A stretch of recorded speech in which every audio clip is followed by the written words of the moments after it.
Now we turn to the crisis in eastern Congo and the instability in Africa's Great Lakes region. VOA's United Nations correspondent Margaret Besheer joins us now from New York with more on that story. Thank you for joining us, Margaret Besheer. A long time. How are you?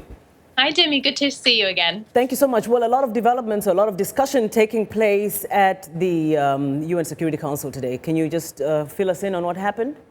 Sure. Well, Secretary of State John Kerry, he's made his debut at the UN today as Secretary of State.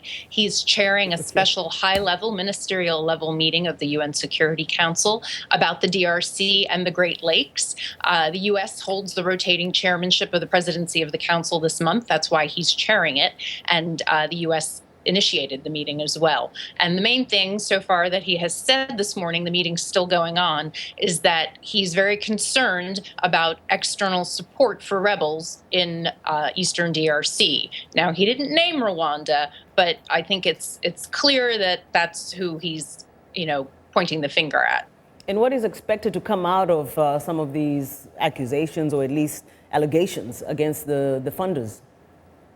Well, he didn't say anything specifically. The UN Secretary General also addressed the meeting, and he encouraged the international community to use all the tools in its toolbox, so to speak. He said International Criminal Court, sanctions basically for spoilers.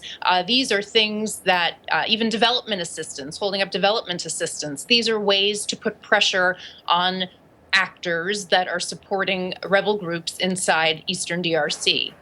So, Margaret, what has been the general mood surrounding the Great Lakes and the DRC in particular? Obviously, a source of much concern to the UN.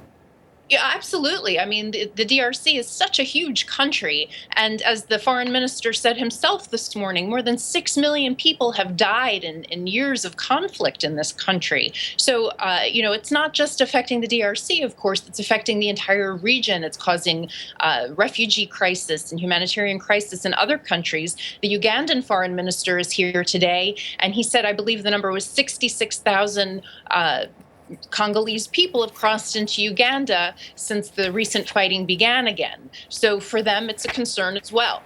Well, wonderful. So yes, definitely they want to stop the flow of people out of the DRC and improve the situation. Also, the issue of sexual violence, of course, has come up again, recruitment of child soldiers. These are all issues that permeate this crisis.